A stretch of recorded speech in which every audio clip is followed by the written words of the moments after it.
Rolling and twisting. Let's get this show going, man. Welcome to the Bleeding Burgundy podcast, a Washington Commanders podcast for fans by fans, with your hosts, Jesse Martin. Because 90% of them are wrong. They're fucking wrong. Max Taman. You've got a plate of shit and you've got a bowl of shit. They're the same thing. Scott Hartley. Yeah, thanks for having me on. John Taman. What the hell was I talking about? I just don't get it. I don't get it. And now, the world's worst podcast host, John Taman. Hey, everybody. Hey, it's the world's worst podcast host. Not ready. Almost. You know what? There's a couple of things that I got left hanging out in the wind, but you won't even know it because you won't even see it. And hey, we're all frantic here, man. It's fucking anxiety Friday. The rookies are reporting to camp. Terry is pissed off. The whole goddamn city is coming apart. Nobody knows what's going on. Nobody's answering the phone. It's just a complete fucking set of mayhem. And really, quite frankly, I'm here for all of it. I'm just happy to say that most people expect that we content creators are going to go absolutely apeshit with all of this kind of stuff and really kind of just drag it out and make as much out of it as we possibly can. And you're fucking A right, we are. Anyway, right here to my right, Jesse Martin, our good friend. How are you doing today? Coming in from Southeast Virginia. There he is, right there.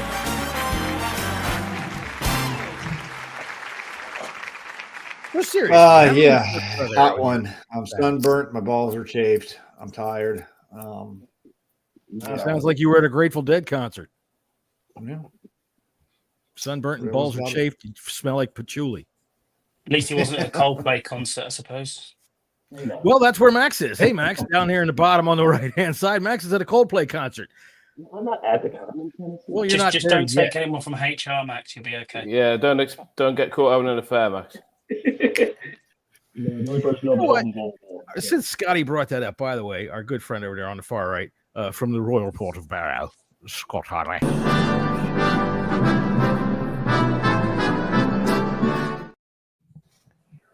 So, you're at the Coldplay concert, and here's what I have to say to this fucking CEO and his whore and all of these other people that are involved in this shit. If you people would have just stood there and acted normal, nobody would have put that on social media, dumb fuck. If you would have just stood there and acted like you belonged there, nobody would have ever posted that anywhere.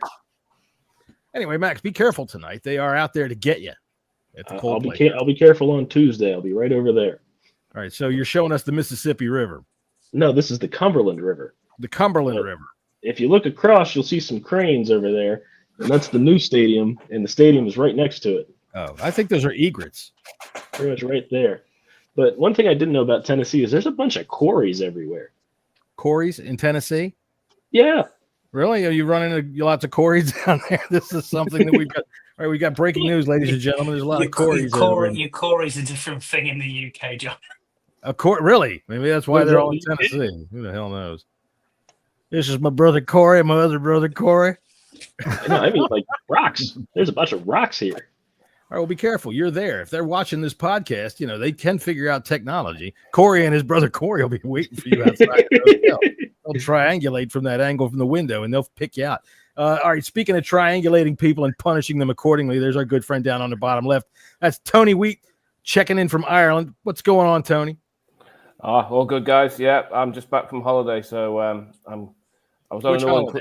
I mean, if I could take Christmas in July, that'd be pretty cool. Oh, sorry, you say vacation, don't you? So I was on vacation. I was in Tenerife, which is a nice island just off the coast of Africa. So I know what it is, and it was hot. It evokes always one memory for me in Tenerife because I remember that the worst plane crash in history was there. Oh yeah, I hate to bring it up, but it was. I read about that. They hit each other. That was nasty. And that's anytime anybody ever says Tenerife, boom, it just comes right on back. Yeah, so, but it was an all-inclusive holiday, so I nearly got arrested today in the gas station for picking up some Coke and some bread and walking out the store. Well, I mean, I guess the bread you could at least argue you've got to feed your family. If you're picking up some Coke, isn't Hey, bring some of that to Spain. We'll have a little party. This is eyes when I said Coke. Sorry, Coca-Cola. They have that just sitting on the counter there, huh? Yeah, it's anything goes in Ireland. Okay. But I am interested you in some methamphetamine, my friend. Come on. No. All right. So, the big news is out there on top of everybody's tongue. So, of course, we're going to avoid it for a while because nobody's in here just yet, except for you 8 people. And we love you. We absolutely love you. We do. Who is in here right now? Love it. Who are we talking to? We got Yam in here, our good friend Yam. Yam, who was a 500 baseball. He was a 500 hitter in high school. You know that? Scott, that's pretty good. I wasn't like that. I don't know much about baseball. 367. What's that? I was 367. Well, that's great. 367. It was a 500 hitter. One every 2 times he came up, he got a hit. Wow. That's freaking outstanding. Yeah, I put a thread up maybe a week and a half ago about give me something interesting about you. And freaking Yam. Almost 500. Oh, today now it's almost 500. Doesn't July suck? There's nothing. Yeah, but Yam's high school, he probably played in like butt fucked Egypt, and they were playing coach pitch. Hey, you know what? Those boys. Those Japanese are quite small. Yeah. All right, so let's discuss the Commanders here, and we'll start off with the good news. All right, yeah. Art Monk, another great move by the organization, I think. Jesse, thank you very much. Yeah, we'll go around the room with next. Art Fuck Monk. you. Wait. Something going on here? I bought Jesse's ticket. Oh, that's right, you did. And 3 days later, and Max spooning at the Coldplay concert tonight. Max, I'll see you there. Potentially. All right. That game? I might be coming to that game. Yeah. I might get. You better not get Burrow's ticket. He already offered it to me. Oh, well, and Scotty's I'm ticket. in the same situation as Madrid. I need 3 tickets. Well, we could probably find you 3 tickets. My missus is working in DC that week, so. Oh, okay. Nice. There you go. Nice. Good excuse. Well, yeah, Art Monk.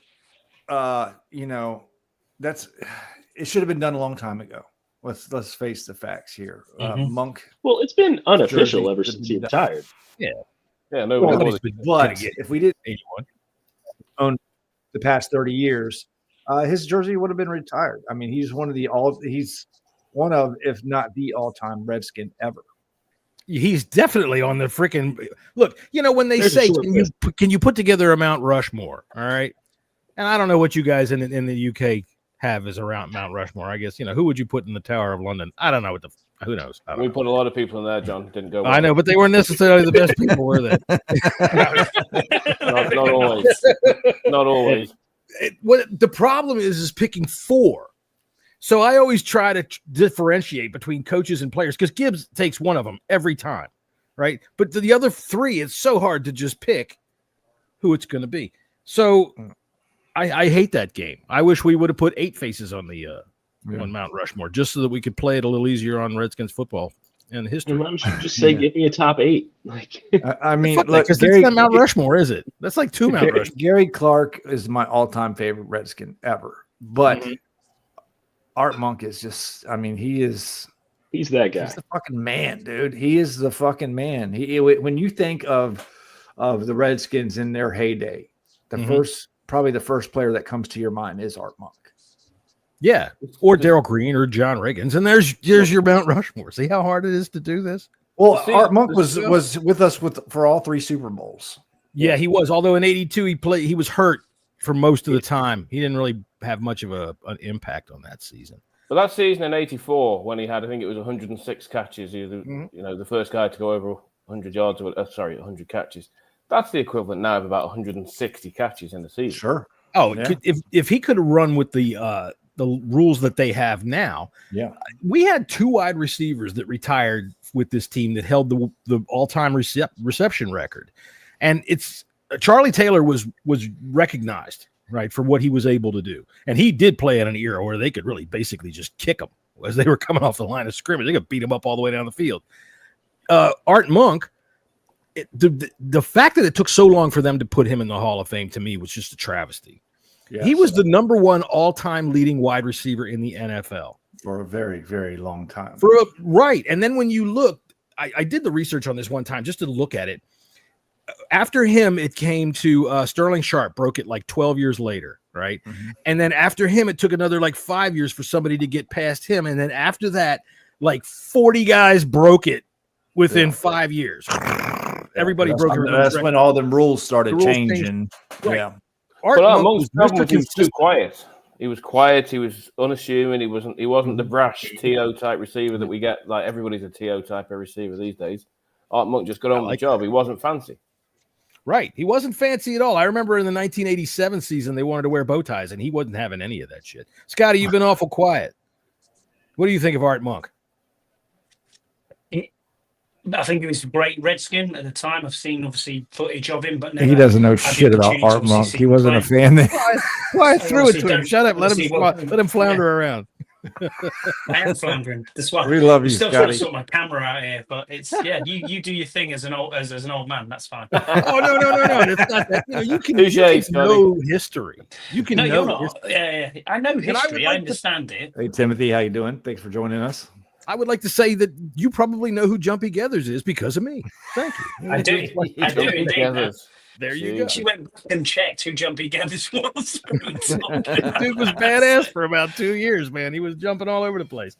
But, okay, so let me ask you guys this: Who's the next? Who is the next retiree? Rigger. I mean, Riggins or has to be, surely. I think you got to do Riggins. Yeah, I mean the 70 chip put us on the map, right? Yeah. Up until then, we were historic. We were an historic franchise. We had wins way back in the 30s and 40s, but after that, it was crap throughout the 50s, throughout the 60s was just garbage all the way up until the very end of it, and then we started to turn it around. But 70 chip put us on the map when he ran that run. That was it. The Redskins were stamped in as a bona fide team ready to go. And I don't care what anybody wants to talk about strike year, this, that, fuck it. Everybody played the same number of games. They had to stop them, and they couldn't. So, yeah, that's my next. I'm with you. Just because he already has the honorary retirement. So it's just, just make it official. Well, a lot of these players already had the honorary retirement. No one wore the 81. No one wore, the 7 until Haskins. So, he asked permission. Joe gave it to him. Joe didn't want to give it to him. People want to talk to me? Sure. Whatever. Give it to him. Whatever. Call me. I think Joe came out with a story. This was recently too about the Dwayne Haskins situation, and it had a lot to do with his family. And he said straight up, "No, I did not want to give it to him, but I felt really bad not giving it to him. Right? Turning him down. You shouldn't ask me, but damn, now you asked me. Yeah. Right? Yeah. Right. I kind of like. Go ahead, Tony, please. I was going to say the only thing I'd say Theismann was my first hero, my all-time favorite player. The only thing I'd say with Theismann over Riggins was that obviously Riggins had a pretty successful career with the Jets before he came to the Redskins, and Theismann. I know Theismann played in the CFL, was drafted by the Dolphins, all that kind of shit. Right. But Theismann was a Redskins player, through and through. Right. Until his legs. My favorite quarterback. Until Lawrence Taylor decided to. Yeah. Well, it was Harry Carson. Taylor jumped on he Carson had him around the legs. He spun him around. The similarities between Theismann's injury and Alex Smith's injury. Do you remember that whole running thing? Yeah, but you know what? It's all complete. It's you have to go ahead and stretch your imagination to say, oh yeah, it happened in the same plot on the field, except on the other side of the 50-yard line. So it really happened about freaking 40 feet away, 50 feet away. Well, I mean, the only 3-time defensive player of the years did it. The score was the same. There was a lot of similarities between the two. Spooky similarities. Well, spooky stuff. Scott, what do you think about spooky stuff? You live in the UK. I mean, everything's haunted over there, right? Yeah, pretty much. Yeah, pretty much everything's haunted. Yeah. There you go. I mean, seriously, people have been living in your house for 1,000 years. In front of the mirror. Say it.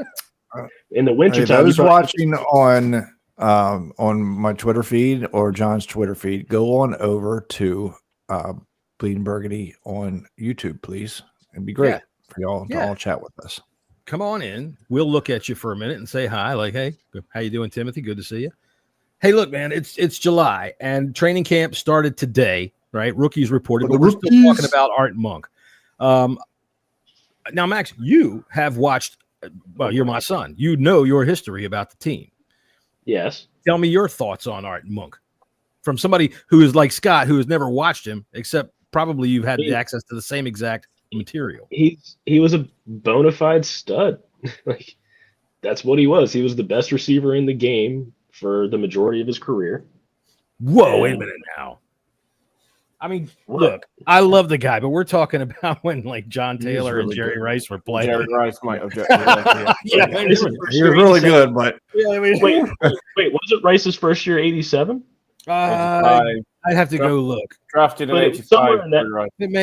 Maybe. So, I mean, Monk had 4 years. I'd have to go look.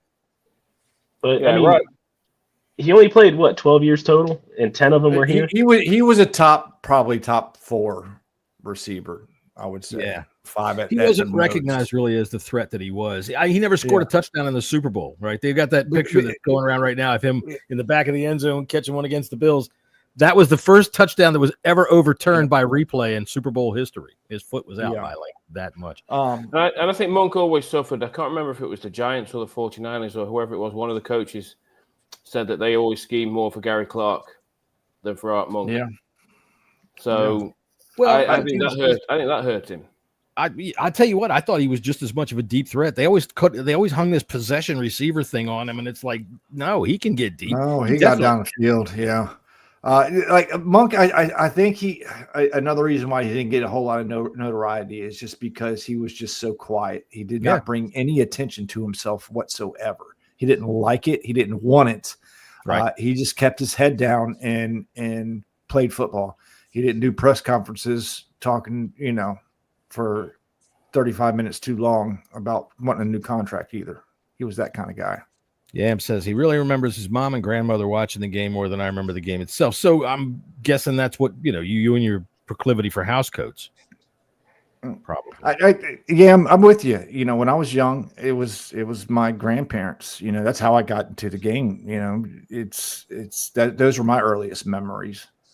There's a picture of me 2 days old sitting on his lap watching them play the Giants. So I will say this: the one thing for Art Monk, I'll say, everything that I could possibly say for Art Monk, but in that Super Bowl against the Bills, all right, he kind of that drive that ended with that non-touchdown.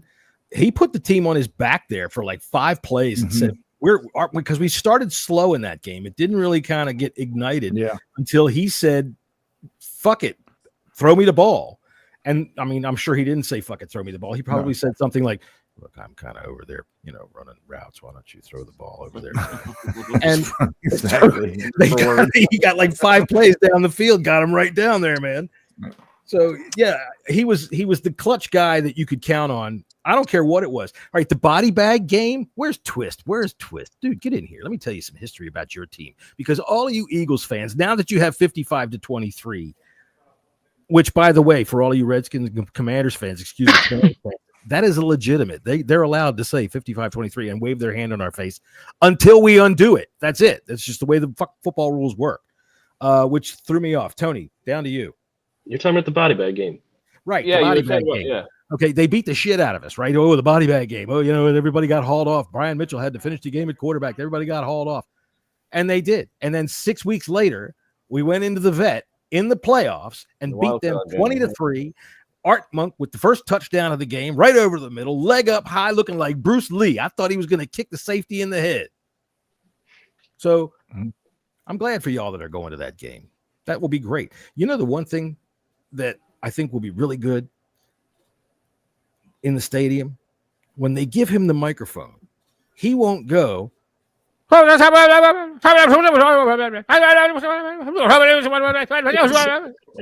actually be able to understand him. He'll be able to speak into that mic, and those speakers will go, oh my God, somebody that can speak. And you'll be able to understand it. All right, so Monk, or that time period in that game where he is getting his jersey retired, something else is happening on that game. Commanders are unveiling their new alternative uniform, which we love. It looks a lot like their old uniforms, like Tony's John said, which we love. Yeah, these things are rock. They're rock solid. it was so simple. They did it right. We love it. Yeah, look, I don't care what you want to think about the name, whatever. The uniform that we had, the logo that we had, fucking on. So you take the logo away, fine. But the uniform, our colors are fucking awesome, I think. Who doesn't agree? Good. Scott, Everybody's no argument. No argument. No, not at all. I think I agree. I think the uniform's fantastic. I think it's the right. It was the right call, and it was an easy thing for the team to do to bring them back. It's the little subtle details with it though as well. It's the going back to the Reebok style. It's having the little holes in the uniform. It's having the nameplate the same. All that makes a massive difference. The font is correct. You're right, Tony. It's the it's the stripe on the helmet that just didn't look right for the last 2 years. It makes a massive difference. Now, we're gonna quibble. All right. With a KWIBBLE. The W needs a little tweak. That's all. Yep. A little tweak. Nah. 5 minutes to write your reply. Yeah, I mean, a little tweak, man. We can do a little bit more than just a stencil that any graffiti artist could use. See, look at I don't think the logo is dead. The name's dead. Oh, you mean the Redskins? I do. I don't think the logo's coming back. I don't think the logo's dead.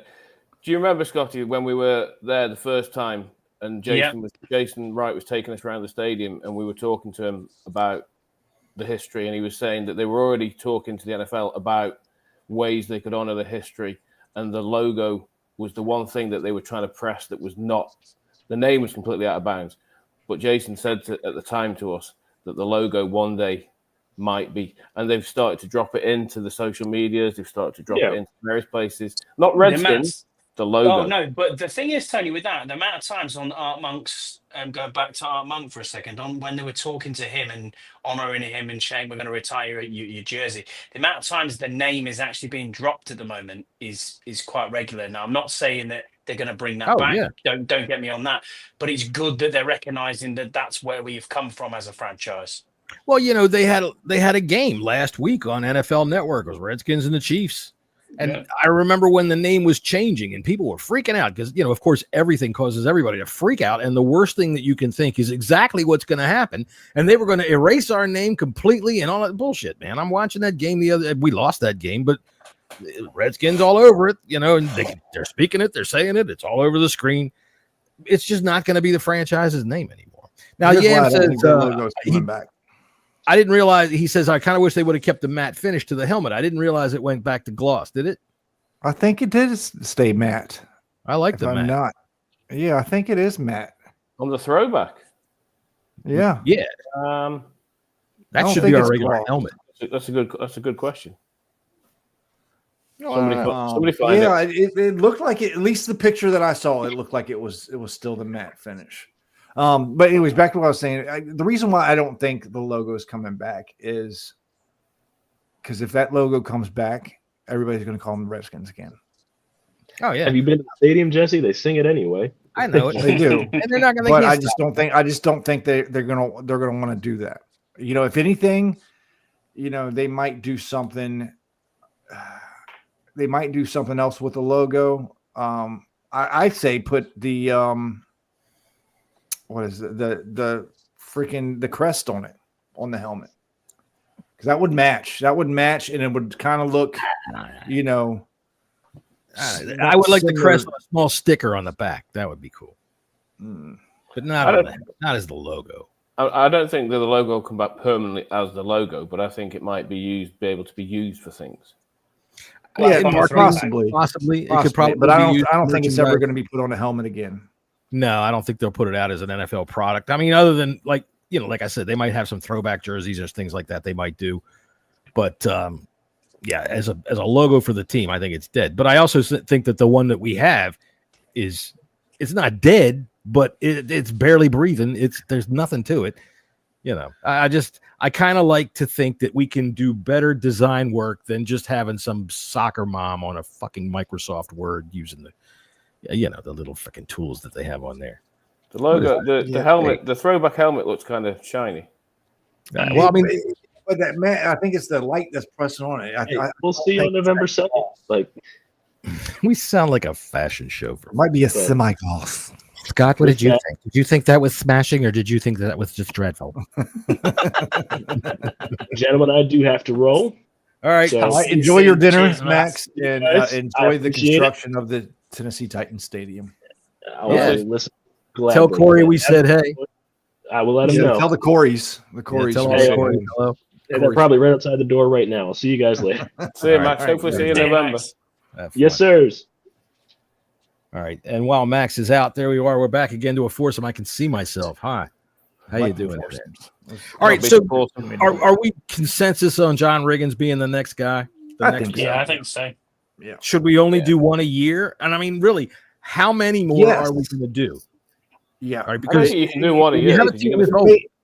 Like for right now, until the ones that should be retired are done, yes, once a year. You know. All right, so that's Riggins, Theismann, 84, 7. Maybe Gary Clark, 66. Yeah, that's what I said. 84, 44, 7, 66. I mean, I don't want them to go I crazy. think Joe Jacoby is a freaking, because then they're going to start running out of fucking numbers. Yeah, that's the problem. 72. But the past needs to be recognized because I mean they're just such good players. They deserve it, you know. I think what you ought to do is you ought to take like 7 or 8 of them and say, okay, you guys were great. So we're going to add all of your numbers together and retire, I don't know, 412. That's all these guys. Yeah. I think you could do. Yeah. Well, yeah, Scott's got to. He's got. I know what you mean. Because you're just trying to think. You're just trying to think of like if offensive linemen's very difficult to do because offensive linemen wear that number all the time. You have to, and so that's the thing. You're going to run out of numbers soon. Yeah. See, it was harder back then, but now like anybody can pretty much wear any fucking number. You know. Yeah. Not 21. So as long as you have 53 numbers, I think you're okay because it's. But I think we retire 7, and I think we retire obviously Riggo, and that's it. 44 and 7, and then 84. No, nobody on the defense. 72. This is personally, I'd love to see Gary Clark retired. I'm not 28. Sure. I think will he? He might be on if it's Darryl Green. Definitely. Darryl Green, 20 years on this team. Hall of Fame. Yeah, he got his jersey retired. 28 got it. Did he already get it retired? Yeah, this year, just gone. Okay. That's right. Just last year. That's right. Listen, I got to tell you this. I kind of thought it was cool that we didn't. I kind of thought that it was cool that we had this unwritten rule that said you just don't ask for that. Don't even bother to ask for that. Yeah. And I kind of thought that was kind of cool. I don't know. Maybe there was a good podcast with Dan Hansis and Connor Orr too. You know, I don't know if you listen to many of these guys, but they were arguing about retiring jerseys, and Connor Orr was absolutely adamantly against retiring jerseys. And his thing was partly the number of numbers, but also partly the whole Abdul Carter, Phil Simms thing, and Lawrence Taylor. When Lawrence Taylor said, "Make your own number, your own." Right. Yeah. His argument was, Connor Orr suggested that instead of retiring the jersey, if you were the Giants, say, and you wanted to wear 56, there'd be a patch on with Lawrence Taylor on, so you were still honoring the player whilst wearing the jersey. Nice. So. You know, the thing that I would suggest is that the reason that the numbers are even on the jersey, all right, then they're that big is so that in the film after the game, they can tell who's who. All right. The coaches back in the day, they used to have a little black and white camera up on the freaking ladder up there that would try to catch all this stuff so they could see who was who. That's why they have a stripe on the helmet, too, so they could see where the quarterback was looking. But if that's the reason for the number, why can't you have an emoji on the back there? Why can't we have, like, there he is, number smiley face running down. He's got the ball. Right? Hey, I think anything that's identifiable, right? I bet the way the world is right now, I bet somebody is going to try to change their name to a fucking emoji at some point in time. I'm sure some. Would that mean you'd have like a piece of burnt toast emoji for Benjamin St. Juice? Or the poop emoji. Yeah, exactly. We're not even talking about him. He's out of the picture. Didn't Prince change his name to an emoji before he died? He did. Yeah, he did. He was known as the symbol. This is the funniest thing that, like, my dad, I'll never forget this. I was sat there reading the paper, and for whatever reason, it comes up with, who's top of the charts. And he's like, "Here, have you ever heard of this guy called Tap?" I was like, Africa? Who the hell's Africa? And I looked, and it was obviously the artist artist formerly known as formerly known as Prince. Yeah. Well, what you need is that East-West Shrine college football thing with the names. You saw, the spoof one was Theopolis and all this kind of stuff, and some of the names. There are some strange names. I mean, was a cornerback. Oh, you're talking about Pig Cage. Oh yeah, Key and Peele. Pig Cage. Pig Cage. Yeah. Key and Peele's the comedy skit. I'm going to send you the best names in college football. Yeah, but I watched it when it was on television. Even the legit ones are crazy. Live, but I watched it when it was new on TV. Jerome No, not that. It's what people are The actually real calling name? their children. Cavossier Smoke. Yeah. I mean, Kool-Aid McKinstry kind of stuff. Yeah, exactly. Who the fuck was Well, we had Ha Clinton Dix too. So yeah, that's true. Yeah. Speaking of Benjamin St. Juice, he made the news. Wow. And he is getting burnt in L.A. How did you do that? By the sun, or actually on practice? No, every day in practice, he's getting his ass kicked. There would have been in company. He's given away 27 pass interference penalties and been done. Watch. The Rams are going to. The Rams don't want to cut him, and they don't want to use his. He's with the Chargers. Oh, he's with the Chargers. They're going to call ice on him. They're just going to say, "Look, this guy's name's Julio. Come get him." That's gonna happen. Hey, Trump, come get this Canadian. Right. You don't even need handcuffs, really. Seriously, you only need one zip tie. You can wrap this whole dude up. Let's go. Oh, all right. So we might as well get to the elephant in the room. So let me go find. We're going to talk about Von Miller. Von Miller. We might as well talk about Von Miller because he's kind of an elephant in the room. You know, he's wandering around in the Serengeti looking for a place to die, and I think he found it. I'm not against it. All right, we'll start with you, Scotty. Go ahead. What is up with Von Miller? Nothing's up with him. I think it's a decent enough sign. Really? I think yeah, I do. I think it made our edge room better than what we had. That's clear. But has he got any juice left? That's the part we don't know. He hasn't. But if he doesn't, does he make that room better? Because of the veteran presence that he brings, because of the leadership skills that he brings. He got 6 sacks last year. Mm-hmm. It depends what role they're going to play him in. If he's playing on situational passing downs, and it is, it's 3rd and 13 or 2nd and 13, and it's going to be a pass. Bring him in, no problem at all. But it's going to be some sort of edge-wise. It's going to be between Dietrich Wise, him, Martin, who we picked up as well, and then Armstrong on the other side. It doesn't feel you full of confidence going in without Von Miller. Now it's like, well, okay, it's a small deal. He's getting paid a fortune still from the Bills, so. Right. I think he's getting $16 million this year from the Bills. Yeah, he signed a massive contract. So Tony, what do you think of this signing? Hang on a minute, Jess. I think it's a good signing as long as people are realistic in terms of what they're expecting. They're not going to be getting Von Miller 2015. They're getting Von Miller 2025. So I did quite a bit of reading on this today, just out of interest, and looking at some of his stats from last year, he still had the 5th best pressure rate. Pressures, in the league. He's very good. Good. He still has the fastest get off time.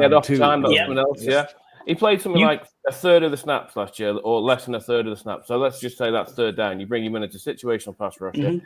And the article I was reading about today was saying where the Bills' defense in general was so much better when he was on the field than when he was off the field in terms of their overall pressure rate, because he still has an impact, albeit not as much as he used to. So that means that some of the other guys may have more of an opportunity. So, I'm thinking maybe not necessarily as a third down pass rusher, situational, sure, but it can be at any time, because I can't help but think that even though he's old as dirt and he's lost his edge, he can still set an edge. All right, if we have him out there on first down, because we see he's not great against the run. Not great in the run. Well, not great against the run, but if we have, there's a lot of teams that'll pass on first down. So if you're talking about a situational pass rusher, I guess if you're only talking about, all right, it's 3rd and long, and this guy he has to throw, or do you stick him out there in other sets to see if you can scare up a pass that he can go then rush. You can jump a pass. If you follow what I mean. I think you're right, John. I think. But can he hold his own in any sort of capacity against the run? Can he set? You've got to think. He's not horrific, but he's not great. Yeah. No, he's not. He's not amazing, but it does make us better. Exactly. That's what I mean. My favorite part about this signing is for Jean-Baptiste. Yeah. And Josh Connerly. That too.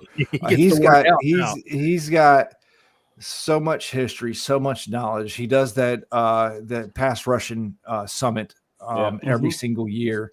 That's right. I love this for guys like that.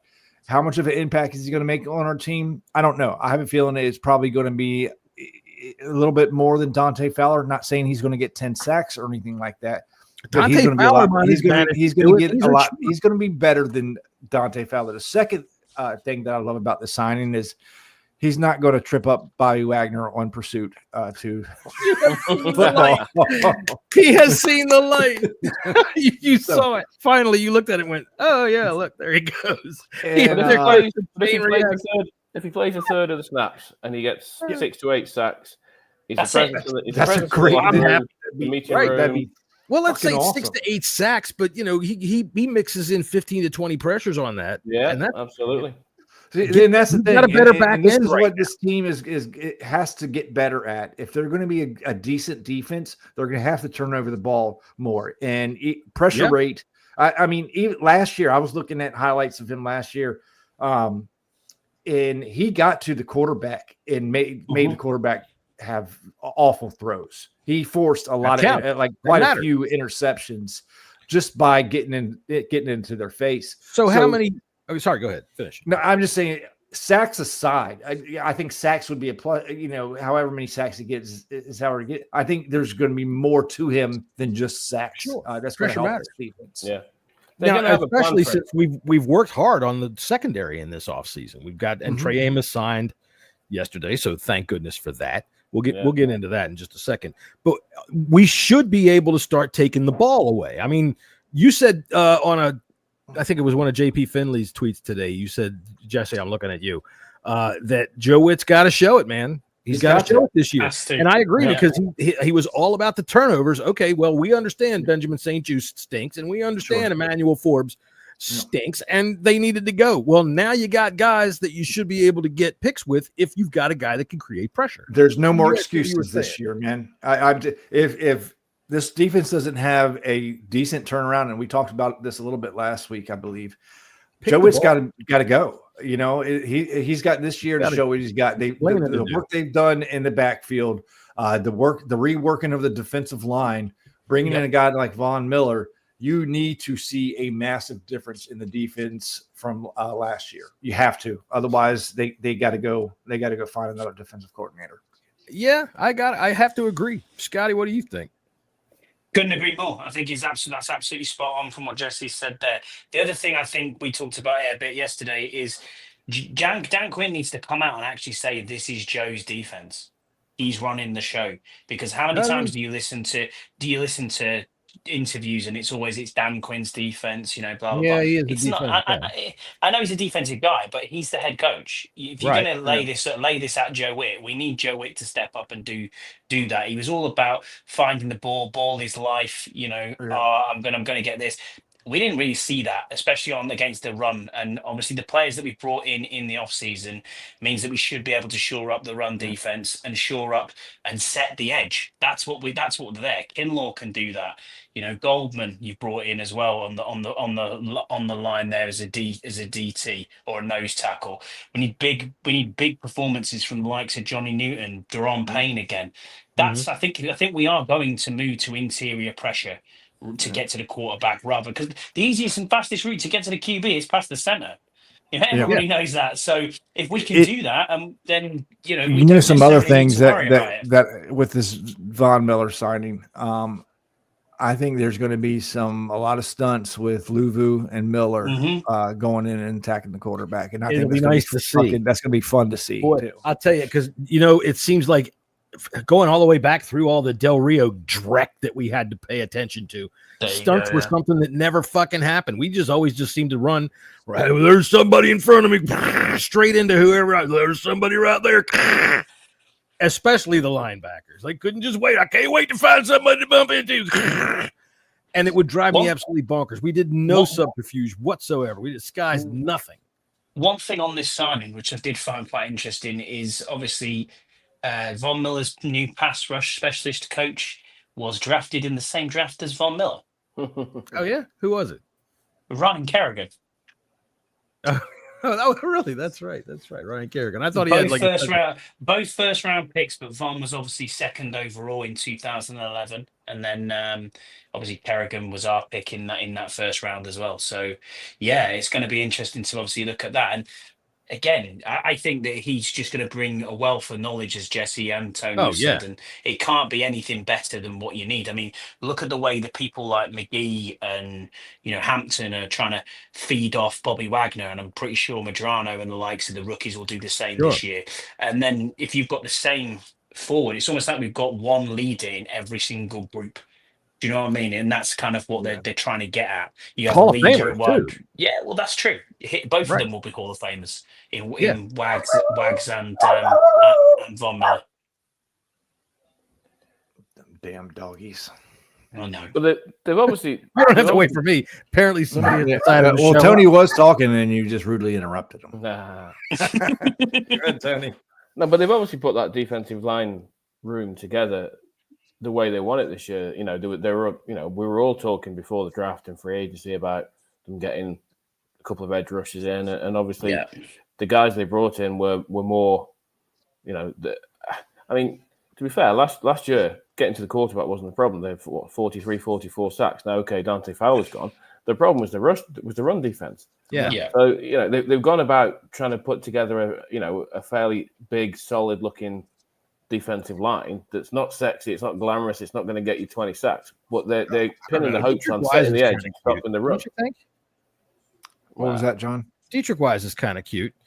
I saw him with some fishnets on in a picture one time. He looked all right.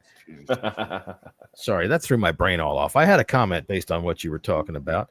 See, now, all right, going back to how these guys are going to teach, all right? Now, I know it's great to have a guy like Jean-Baptiste now learning from somebody like Von Miller for at least a season, right? But Josh Connerly is going to be playing right tackle. And if I miss my guess, I don't think so, but Von Miller always played left defensive end. He went at the right tackle most of the time. That's right. Yep. What he can show Josh Connerly is worth its weight in gold. What he's going to be able to show that kid in camp here. Look, this is what you can expect. This is what you can do. And I'm one of the best of all time. And Cam Newton is afraid of me. Right? So what he can show Josh Connerly, I'm really excited for. Yeah. No, there's a lot of good things about the signing and not, he's old. Okay, we've been made fun of by every fucking other team in the NFL. Oh, but it's more than just a player on the field. I think this is I think it's a solid move. And we needed a pass rusher. We needed somebody to come in to help attack the quarterback. Look, this is the difference here. There's four pass rushers pretty much that were still out there. There's Von Miller. There was the mercenary that is Jadeveon Clowney, who's probably wanting $15 million a year, which you're not going to do. Then you've got Preston Smith, who probably won't want to come back to the team, and then the other Smith in Zadarius Smith, who's not going to get you anywhere near this, probably the same amount of sacks as what Von Miller would anyway. And it's a situation that's great for both him personally, as in Von Miller, and us. He's chasing a ring. He's coming to what is a contender, which is something we have to get used to, calling ourselves a contender.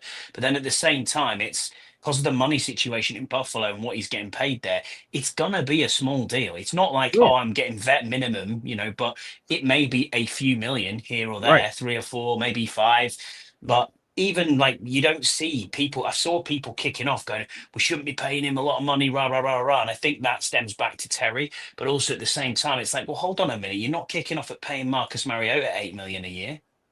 Hell no. What's the difference? What's the difference here? Do you know what I mean? It makes no sense. I think it's a win all the way around. I just think if you can, as you said, Tony, if you can get 6 to 8 sacks, brilliant. Great season. Yeah. I think they're just as a bigger picture thing, organizationally, they're trying to tread a very fine line at the moment between, as you said, Jesse, we're getting stick from everywhere for being the the Overhill Gang 2 kind of thing. But there was the legacy. There was the legacy left behind from the previous regime and previous draft picks of having no core of young players. So on the one hand, they're quietly trying to build a core of players through the last couple of drafts who are going to be the future. Nice, but bring in these veteran guys to be competitive now. And it's a fine line because, it's easy to say, oh, geez, if we'd have had Von Miller and Bobby Wagner and all these guys 10 years ago, wouldn't it be amazing? But, clearly never. You're not going to get them then. Yeah. Our guys wouldn't have been able to draft him.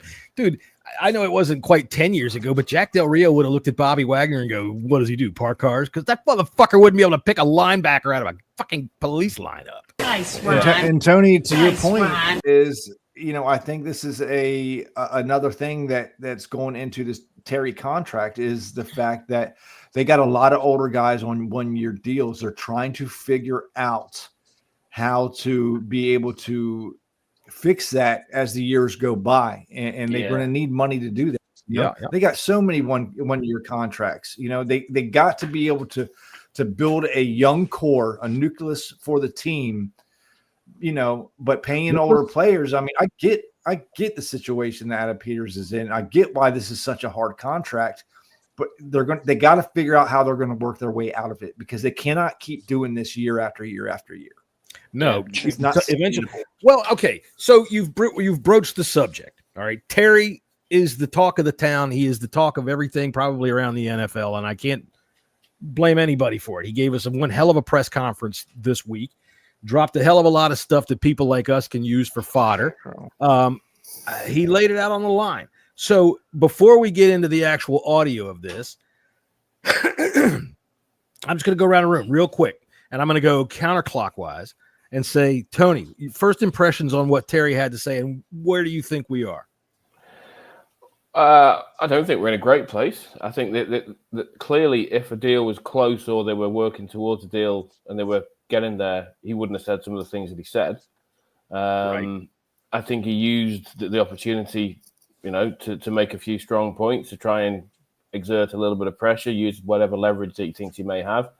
I don't know how much leverage does he have because, ultimately he's under contract. He's still on the cap his cap it's obviously different to what he's getting paid, but he's still on the cap for like 25 mil this year. Right. So I'm not sure how much leverage he does have. So he came out and made a few quote-worthy comments.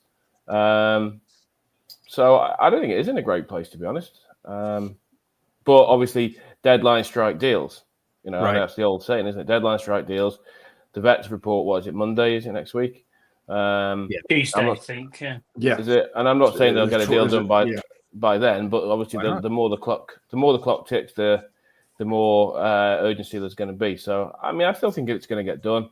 I just hope that it doesn't lead to any erosion of the goodwill that the front office has built up with the players.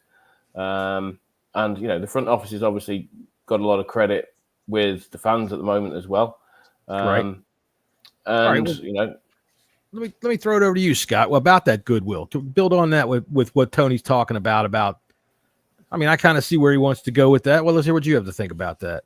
Yeah, I think there is a lot of goodwill with Adam Peters and the front office at the moment. I just think that's how it goes. Although there are some fans out there who are saying they've already lost faith in Peters, and more than some. There's a lot.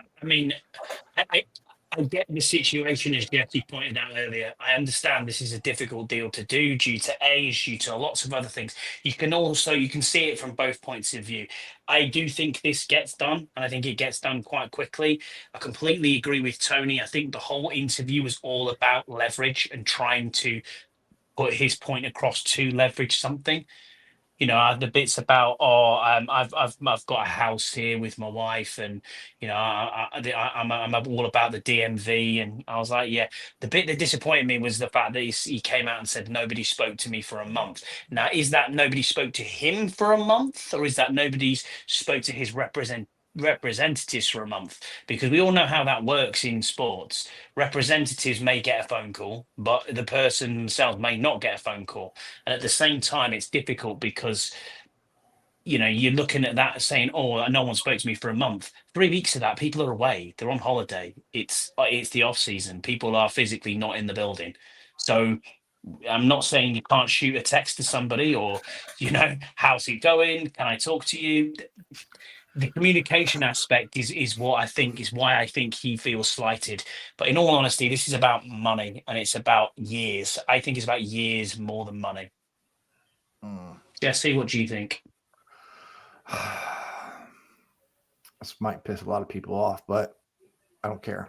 It was a pity party. Welcome to Terry's pity party. I think that I'm glad that he came out and talked. I really am, and he made his points, but it went far too long. It went far. We know, Terry didn't have to sell himself. We know what Terry has. Everybody knows what Terry is to this organization, and it just felt like to me, it just drug on. Woe is me. I'm so confused. I just don't know what to do. They're not talking to me. And it got irritating after a while because it was kind of the same thing going over and over and over again. And I don't think he needed to do that. I think whoever is doing his PR is probably his agent. Did not do him any justice in that, because I think he still could have gotten his points out. To me, this was a targeted attack on the team to get fans to revolt, and it's kind of diva-ish behavior, something that we've never seen from Terry in his whole entire career here. Maybe not, crazy point to it, but I was shocked. I was shocked at what I heard and how long it went on. Yeah. Just to be, because it was just kept going around the horse. I think he made a point, and he's hurt. I get that. He's disappointed. But I think one thing that he's got to remember is these guys weren't here during all that situation, but they know who you are. They know what you mean to this team. I think he should have came out and say, hey, we ain't close yet. I'm disappointed. You guys know I want to be here. We need to start talking. And I think that would have been enough. He didn't have to sell himself like he did. That's what he was doing, was selling himself. And he didn't need to do that. He really did not need to do that. Though, and why he's trying to do that just to push the clicks and the media heads start talking. Yeah, see, that's why I'm saying, like, it kind of diva-ish behavior. It's like I was shocked when I heard that. I really was, and I was disappointed. Yeah, he's got to be careful because he's always been the model pro. And he's always had the sympathy and the support of the fans because of what he's been over the last 5 or 6 years through all the shit. Now, the closer he gets to the season and him potentially missing games and things like that, is he going to retain that fan sympathy, or or some elements of the fans going to go, well, hang on a minute, he's still getting paid $22.5 million this season? I don't think he doesn't miss a game. He's just not going to. If I can pop in here. Sorry, I had some computer issues, and I think they're finally over. But okay, I don't think that's the way Terry feels, and I think that the reason, because you know what, I listened to that whole thing, and I cut up some audio. We'll get into the audio here in a minute. Most of it is completely repetitive, right? And I think that when you're hurting, right, and you get an opportunity to talk, you just say the same things over and over again. You want people to understand that because it's just coming out. And plus, I also think that in a situation like a press conference, they're just going to let you talk.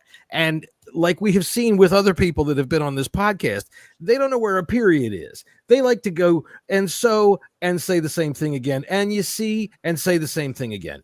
And I'm going to tell you, you people that like listen to sports radio, you listen to fucking Colin Cowherd. That idiot will fill 45 minutes with one sentence. I think he's the best receiver of all time. When it comes to all-time receivers, I think he's tops. Where I was thinking about this the other day about who I think the best receivers are, and I think he's at the top of the list. That motherfucker will do that for 20 minutes. He'll say the same thing.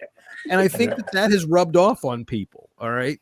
There was a great little thing going around the other day about how it used to be that you could turn on ESPN and not see Stephen A. Smith or whatever, the punter, whatever the fuck his name is. Okay. Pat McAfee. Pat McAfee. Look, he found out about this. That motherfucker's going to find out about this. He's going to get mad at us. But it's true. And I think that nowadays that's how people go. Like I'm going right now. So here's Terry's first comment of the press conference. And this, I think, was the most telling one right here. Yeah, I've been pretty frustrated. I'm not going to lie. everything that has transpired up until this point has just been disappointing and frustrating. You know, I've wanted to continue my career here. I've created my life here. You know, my wife and I have bought our first home here. So this has been somewhere where I've always wanted to be. And, you know, just to see how things have played out has been disappointing. Obviously, I understand everything's a business, but at the same time, like, you know, I want to put myself in a position where, you know, I'm valued and, you know, I feel appreciated and things like that. And, you know, unfortunately, that hasn't transpired the way I wanted to. So, you know, I'm just trying to take things day by day. And at the beginning of this process, I honestly just wanted to, you know, for things to work out. And, you know, I thought things were going to kind of be more progressive than they have, you know. And so at this point, it's kind of just up in the air. Yeah. All right. So, all right. By the way, this is just the audio. We can talk over it. If you want me to stop it at any point, if you got a comment on anything he's going to say, just holler out.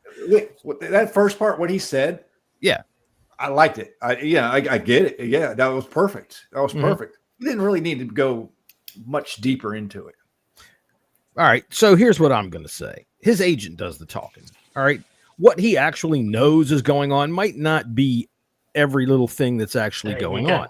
Right. And there is nobody that's ever been through a negotiation that it's tense. It's a tense situation because no matter what it is, they're valuing you, right? If it's your job or my job or his job or whatever, if you're negotiating for your salary, they're placing a figure on you. Tony, what did you think any of that? Yeah, I kind of agree with Jesse. I think I just think that when he says it's a business, obviously it is a business, and but it's a business that works both ways because the business side of it, he's talking about probably just like the dollar aspect of it and what they're prepared to pay him. But there's also from the other side, from the team side, is the business aspect is the money, but it's also it's not just about the money. The business aspect is like what you know.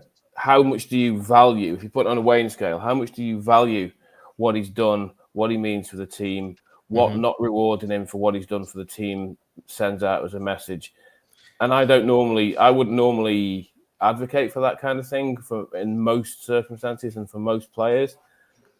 And I don't think it should be the biggest consideration in this because I think there are a number of variables that make this deal so complicated. The main one being his age, because if you just compared him like for like with DK Metcalf, who came out in the same draft class, 2019, their numbers, I looked at it today, their numbers are, you know, virtually identical for the first 6 years of their career. And DK Metcalf got what, 32 million AAV? 32 and a half. Yeah. So if it was the case of if Terry was 27 like DK Metcalf instead of 29 turning 30, I think it'd be a very easy deal for them to do because they presumably the team's going, no, Terry, you're 30 this year, but by the same token, he still only played 7 seasons in the NFL. Well, here's what he says. Hang on a minute. Let me throw that up here because he says about his age. You know, even when it comes to guys who are approaching 30, like in my case is different, not only from a health standpoint, but this is only going to be my 7th year. A lot of people may not know my story, but at Ohio State, I really didn't play a lot my first 2 years. There's not a lot of tread on my tires. This is the first year we made a deep playoff run. You know what I mean? And I've been extremely healthy through all of that. And so I'm not under the understanding that 30 just applies to me. I'm not dismissing that completely. You know what I mean? There are data points that support that. But how come it's not okay to honor and see, okay, this may be a different case? And based on what he's proven. Because it's a risk. It's a risk. All right. Go ahead. Yeah, I mean, it's a risk, and that's what the team has to weigh. Any player risk, though? Absolutely, but still, it is a risk, man. And the history has shown, you know, Terry said it himself. There's plenty of data points that prove it. I have I should have put it up, but I have a graph of 30-year-old wide receivers in the what their production, and it goes down fast at 30 years old. Okay, I mean, and again, I'm going to say this again. When the extension actually takes place, he will be 31. He will not be 30. Right. So age 31, 32, 33. That's where I've been sitting. Reevaluate after 33. But you don't see 31, 32, 33-year-olds getting top market money. You just don't. Explain. So what is not at that position? Mean? Yeah, I mean, yeah, okay, yeah, you're right at that position. I kind of agree with. There's one unicorn there's one unicorn, and he's nothing. He's nowhere close to this guy in talent, and that's Tyreek Hill. Tyreek Hill ain't shit. Look, he's screwed. Fuck off, man. Tell me what he's done in the last 2 years. And Tyreek Hill only got 30. Tyreek Hill, you know why he's fast right now? Because he's going downhill fucking fast. Tyreek Hill is trying better. He's faster trying to run away from all his goddamn baby mamas than he is at any football. Didn't Mike Evans get a? Yeah, he got Mike Evans. Okay, now that brings us back to something else. I wanted to ask about that. Hall of Famers playing right now. I think Mike Evans is definite. Don't we think so? Don't we think Mike Evans is? Tyreek Hill's not, as far as I'm concerned. No, not a Hall of Mike Famer. Evans will be a Hall of Famer. Tyreek Hill's not a Hall of Famer. That's an interesting discussion. You don't think he's a so? Hall of Famer? No way. Y'all are crazy. No, y'all are crazy. You get dazzled. Y'all are so crazy. He ain't a Hall of Famer. Tyreek Hill is a fucking Hall of Famer. Absolutely. All right. Here's what Terry had to say here, talking about the training camp. I'm sorry. This is you can't hear. I mean, honestly, I haven't decided that yet. I'm trying to take things. Sorry, that was Nikki Jabla asking him about whether he would report to camp. Nikki Jabla. And I think that's the disappointing part, where I was hoping up until this point things would clear up a lot more than they have. And so I haven't made that decision yet. I just want to see how the rest of this You're week better than that, Terry. And take it day by day and go from there. All right. Yeah, you're better than that, Terry. Man, that was cringy, man. That was really cringy right there. Oh, yeah. And a base salary is 16 million this year. My heart bleeds purple piss for you, mate. You know what I mean? When people can't fucking afford to put bread on the table. Friends fast. Honestly, I mean, I like the guy. I'm even in his jersey. I mean, it's like we all like Jerry. Listen, even as much as I talk, most of it there has to be a point, and there has to be a number, and there has to be an amount of years, and there also has to be a time where Adam Peters says, "Fucking take it or leave it." That's it. Listen, because at the end of the day, we could still do a deal with Terry halfway through the fucking season if we really wanted to. You can do a deal at any time. That's right. He's still under contract with this We can team. still have him for 2 years. And I think he'll show up. We can franchise tag him. Yeah. Yeah, I think he'll show up to camp regardless. I think that answer to the. Sorry, John. Please go ahead. No, I think his answer to the question was quite revealing. That I think if he was so adamant that he was so pissed off and it was all a disaster, and he's going, "Well, I haven't decided if I'm going to come to camp or not yet." Okay, so if you're like that about not coming to camp or not, you ain't going to miss a game. No, he's not. No. Listen, I think he's got more pride than that in himself. I think he's got more work ethic in himself than that. Let me play this piece of audio here because it fits right in. But before that, about the camp, I just want to say one thing. I think if anything, he'll be a hold in, so he doesn't get the fines. Oh yeah, holds in. Yeah, he's a good guy. Let's see. Point of no return. I'm not going to really speculate on that yet. Obviously, where it stands now, it's not great. It's not good at all. And without any progression, then you have to take steps based off of where you're at. You know what I mean? There's a hope that I do want to continue to play here, and I do want to be a part of what's being built and what's going to be built. But at the same time, you want to be valued by the front office and the ownership group and things like that. And, it's just past just the words of it. It's, the actions behind it.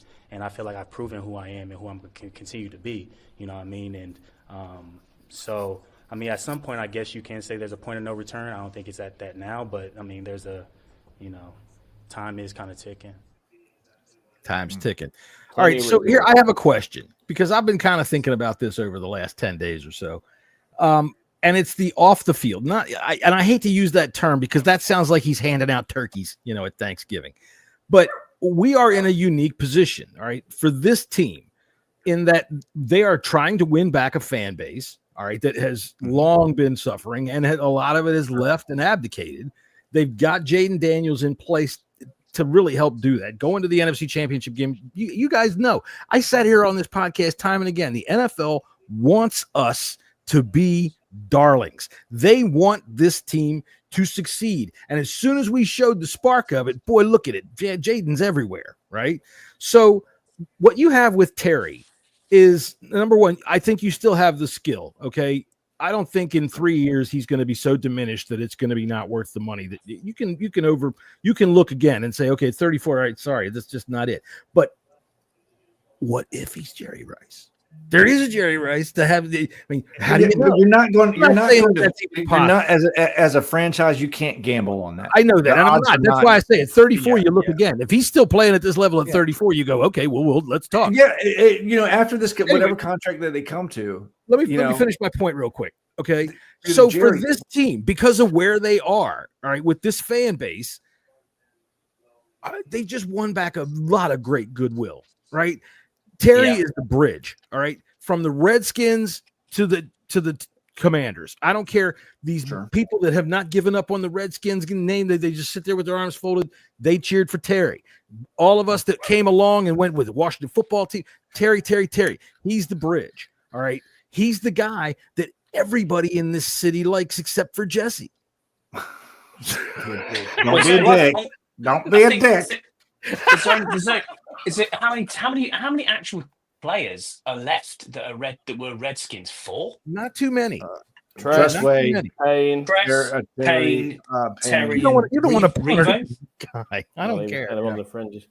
But that's why when I said it was a business decision, and I said that it wasn't just about the financial aspects of the business, that's what I meant. Right. So how much does that factor in? There's that into play. Sure. Are they purely football? Look, I'll take it to our friend Deuce, who said on this podcast that he thinks Peters has a number. They probably have a chart for every player in the league. And this is their number for that person, and they ain't coming off it. Yeah, and it very well could be. And this before I want to get to a couple of the comments. I was going to say, can you pull up Yam's comment on that? Yeah. It's Yam's comment. Anytime a sweet potato. That's worth looking at. His press conference told me one thing. I was fucking right. He just wants to laugh. Go for it. I was fucking right. The team actually maybe not. I think the team offered him less than what I was saying. Probably. I mean, by the way he sounds, I'm thinking they offered him like 27, 28. Yeah, something like that. Yeah. But if you're his agent, you're just asking for the DK Metcalf deal. Yeah, I don't think Garrett Wilson makes any difference. Right? I think it does make Garrett's a total different player. Yeah, Garrett Wilson's 24. No, but I think it makes a difference to see a player signed.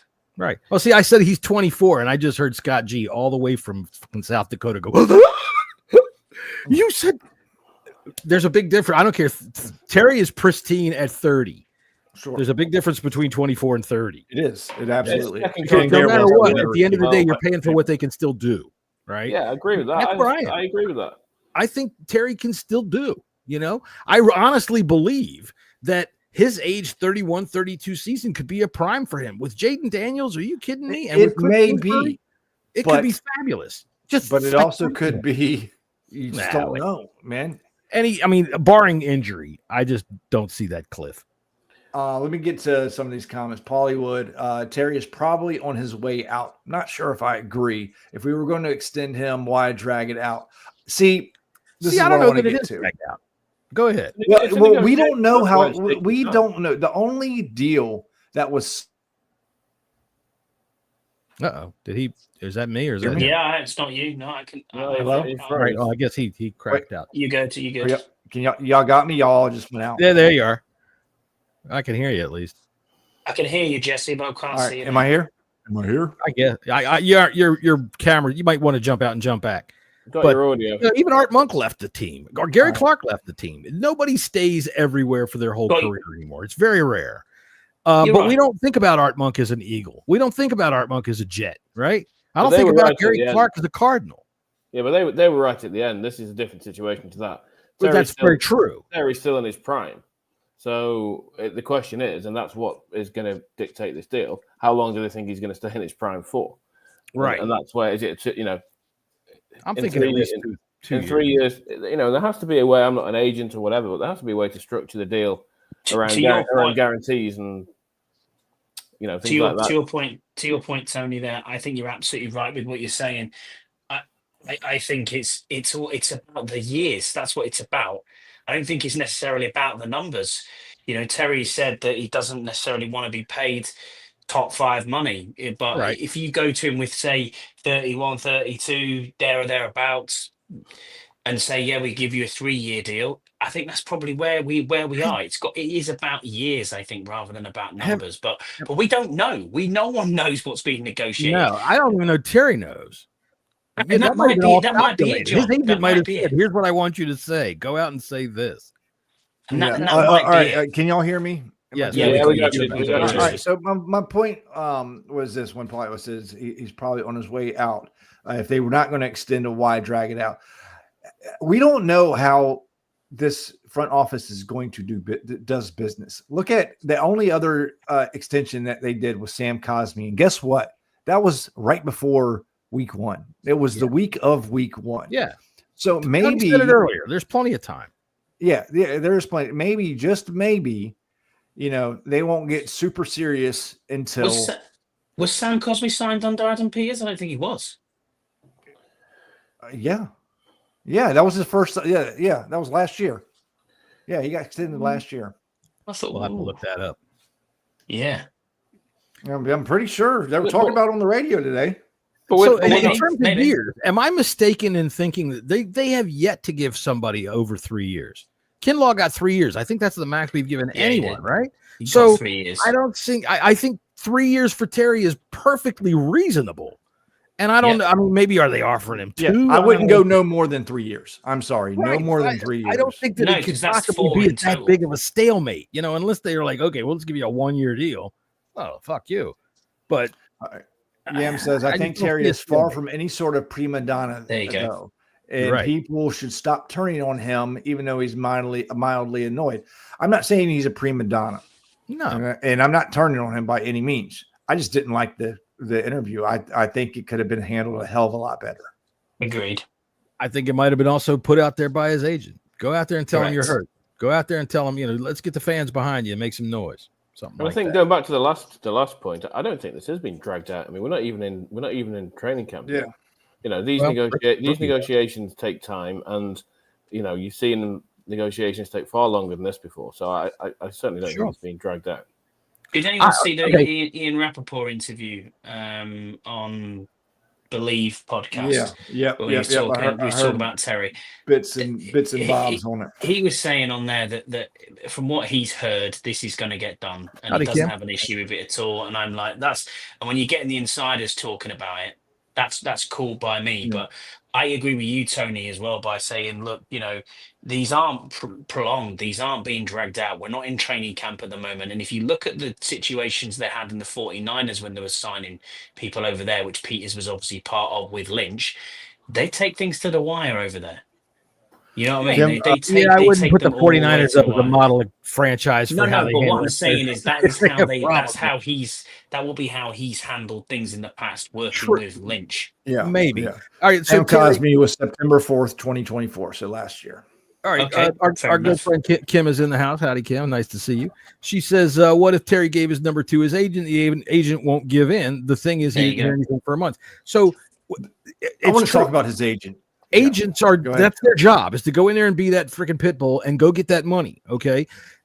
If the agent thinks that what he's going to get is fair, he'll call Terry and say, hey, what do you think of this? If he thinks he's getting screwed, who is the agent? I don't think the agent is a problem. He's a low namer. Terry is his biggest. Good.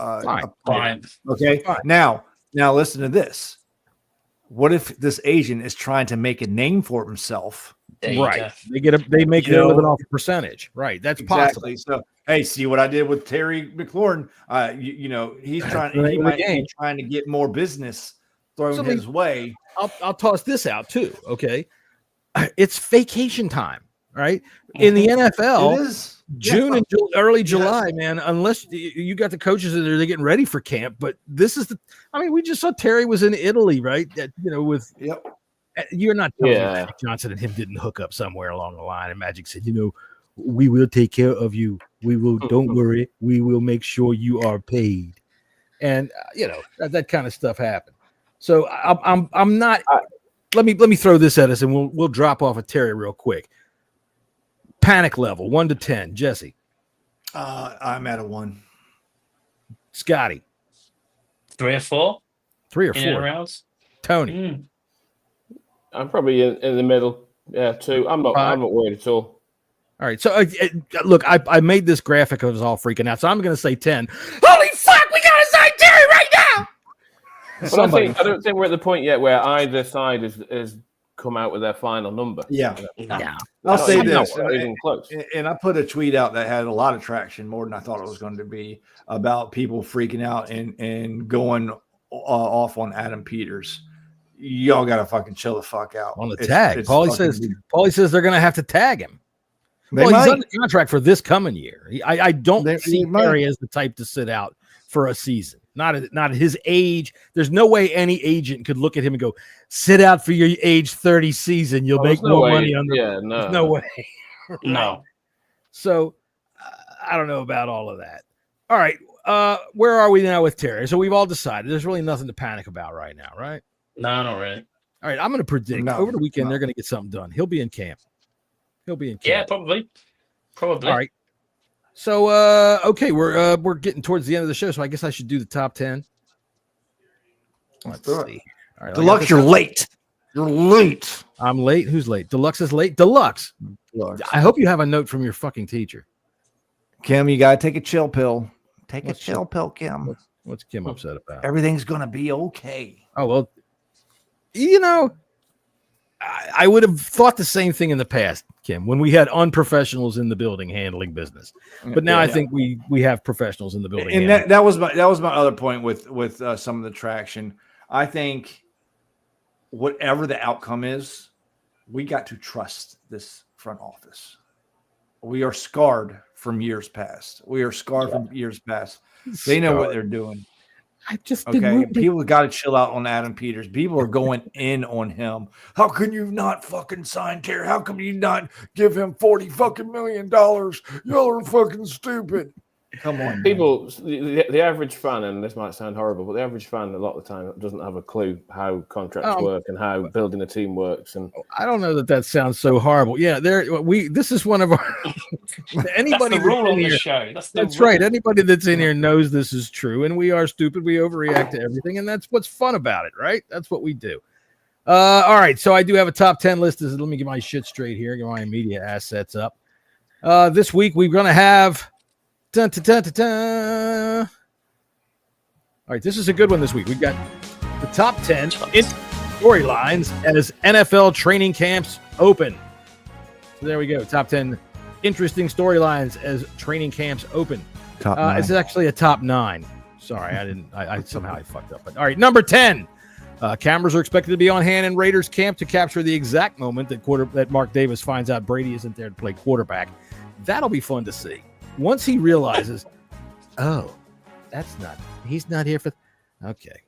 All right. Number 9, most interesting storyline we're looking at as NFL training camps open. In the first of its kind, the Bills are offering any fan attending training camp the opportunity to prepare for the ultimate outcome of the 2025 season by allowing defensive end Landon Jackson to kick them squarely in the crotch. All right. Look, Bills, might as well get that fucking blue ball started now because they can't fucking cap it off. Get it done. All right, number 8. Interesting fact. If you add, this is cool. Now, look, I tell you what, I did the math on this. This is neat. If you add the ages of the Browns quarterbacks, all right, if anybody wants to do this at home, go ahead. Divide by 13, add 196, divide again by 5.426. Multiply by the sacred number 7, you get one fucking horrible quarterback room. True. That's true. It's 100% fact. The math is correct. The math in there, John.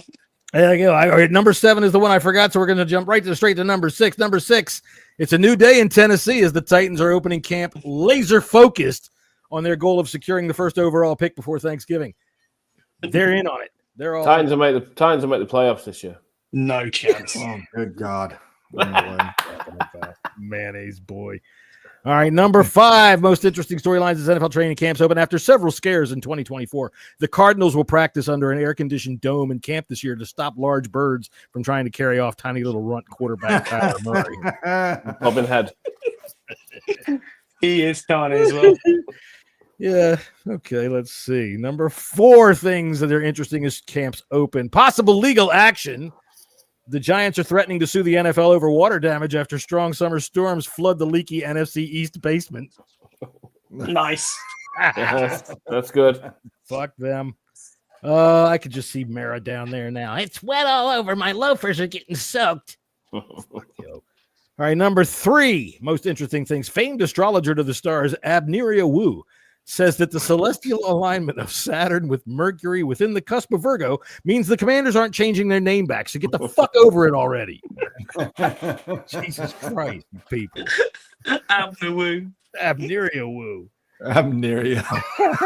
But President Trump says we're changing the name back. Number 2. The number 2 most interesting storylines as NFL training camps open. The Philadelphia Eagles are giving back to the community with an outreach program that are giving all fans up to the age of 45 the opportunity to get 1 free hot dog at training camp for every Dr. Seuss book that they can read by themselves during the I couldn't get through it. God, your face is going to be on wanted posters all around Philadelphia. Oh, my God. Yeah, they're probably looking for somebody. Hey, man, read a book for me. All right, let's see here. All right, and the number 1 most interesting storylines as NFL training camps open, the science of football. Scientists from around the world will begin a comprehensive study of New Orleans Saints fans to determine just how much a person can give a shit. Actually, I read that all wrong. So there you go. Read it yourself, and there you go. There's your top 10 for the week, ladies and gentlemen. Thank you for showing up. Rugout. through gout, yeah, whatever. Theo's next to the eye on the keyboard, so it's great. All right. So I'll tell you what, we do have some email this week because our email, of course, is bleedingburgundypodcast@gmail.com. We welcome your comments. We welcome what you have to say. I don't care if you want to insult us and call our mothers fat. We don't really care. We'll put it on, talk about it, and see if our mothers really are fat. But if you're going to call my mother fat, you better send me a picture of your mom if she hasn't already. All right. Let's see. Not nice Eagles fans. It's very possible, Paulie. All right. Email number 1 coming into bleedingburgundypodcast@gmail.com this week. Hey, kids, I'm here to tell you, if you have speed and can catch a ball, you can pretty much do anything you want. But really, in all seriousness, I learned my lesson. Stay in school or something. Best regards, Rashi R. flying by you on the fucking highway. Dude, don't hit in. He almost killed how many people? And he got slap on the wrist. All right. What did he get? What did he get from the Dallas judge? Was it like 30 it was like days a minor fine and a suspended sentence of nothing. You know, ridiculous. Right. We're going to serve like 30 days if in you jail. broke open a gumball machine, you'd get 5 years. Yeah, I thought that was, yeah. All right. Email number 2 at bleedingburgundypodcast@gmail.com. Says, dear podcast, you know, I seem all happy-go-lucky, but at night I lay awake and wonder what they're going to do when they look up and see me asking me what the hell I'm doing there. Sincerely, Jameis W. from just outside of New York. I don't know. I'll tell you what, Jameis has fun. Jameis has fun, man. That's all right for me. All right, email number 3, bleedingburgundypodcast@gmail.com. Dear podcast, I'm a newlywed and frankly not that experienced. I mean, I live in upstate New York and I'm from Wyoming. There's like 5 bears for every woman out there, and the ones here stay a little too furry for the winter for my tastes. My wife says I'm great. I do everything right. I'm huge. I pile right on in there. I get a lot of foreplay wins, but I can't ever seem to close the deal, you know? Any ideas? Desperate, Josh A. near Canada. So if anybody has any advice for Mr. Allen. I didn't mean to give away his whole name. All right, so there you go. There's your emails this week from bleedingburgundy@gmail.com. Sorry, Hey, Hollywood. Just John's just too lazy to do them. Yeah, that's right. I'm just kidding. You just ain't got the time. We've tried. I just don't feel like it. Jesus. I've tried, Paulie. I've tried. Oh, dude, you know how long it takes to make one of those things? It's crazy. Yeah. I mean, I used to do them in 4 days. I'd bang the shit out of them. But did you finish off my hair yet, John? On my no, that's how much time I don't have. I'm still working on your picture for the website, which, by the way, bleedingburgundy.com is where you can find all of us at all times. Come find all the shows. Come find all the podcasts that you've already listened to at least once and watched again. But you can have more fun watching it twice, because you know what? There's always at least four more times in the show where you'll go, "Fuck, Jesse, what the fuck are you talking about?" And it just keeps it fresh. Or does that Another British show bloke note. actually know anything? Yeah. Another show note. We are doing a pick 'em pool. Okay? Yes. Oh yeah. So an NFL is for our listeners that everybody will get the chance to join in, and we're going to figure out the details. We might talk about it after the show. I don't know if we're going to do against the spread or just a straight pick 'em. Or if we're going to do confidence, but we are doing that. We're going to get that set up soon. Yeah, and we're going to see who's smarter than everybody else. There you go. It's gonna be me. Man, I'm going to win. Cool, that'll be fun. NFL.com or ESPN. We'll find a good game. Yeah. And CBS has a really good one. CBS, Yeah, really good. We might go through there. All right, that sounds good. I'm always good against. I like betting against the spread. I don't mind. Even if we're just playing pick'ems, we aren't putting anything on it anyway. So who gives a shit? Well, the Big in Boss book's got to come back as well, hasn't it? So, well, we're not doing the Saturday show this year. We're going to do it on Friday not, evenings. We're going to do a couple of bets on Friday evenings. I don't think anybody really enjoyed watching us look through books and websites on Saturday. But hey, man, I've seen some of these other shows, and yeah, you do. All right. Anyway, let me get this going right here. And we'll tell you. All right, so I'm not sure when we're coming back. Are we coming back next week? Camp will be in session. I think we should. We'll probably start next week. I am going to, let's see, let me find the dates, because I'm going to be at camp twice. I'm going to be on the 27th, and I'm also Tim's going to be at camp too. Maybe you guys can, share a ride or something. Tim's coming to camp. All right. Yeah. Max had a date in Tennessee. Max is at a Coldplay concert, Kim, so we'll get to see who they catch him with, I guess. On the big screen. Him and his girlfriend went to a Coldplay concert in Memphis. So good for him. He's having some fun tonight. Yeah, I won't be on next week. All right, right. So Scotty's out next week. He's got some familial things to do. Tony's always standing in the wings, ready to jump in. And I'm watching some rugby tomorrow, man. So I'll probably be texting you. Go Lions. Yeah. So am I. Go Lions. So I'm gonna immerse myself and see how well that goes.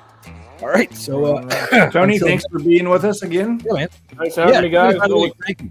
Writing on the website, everything. So if you can't get enough of us, go to bleedingburgundy.com. You'll get all of us that you can handle. Scott is going to be selling a nude calendar before Christmas, and I think that everybody's excited about that. It's going to be on sale for $5.99. Early pre-orders $5.99. Pre-orders no are one wants $5.99. to see that, Jesse. Well, you'd be surprised. You'd be surprised. I'm sure there's some fetishists. The switchboards are lighting up. Would love to see you naked. Hope you've got big staples, lads. That's going to be his excuse anyway. All right. We'll see y'all next time on the Bleeding Burgundy podcast.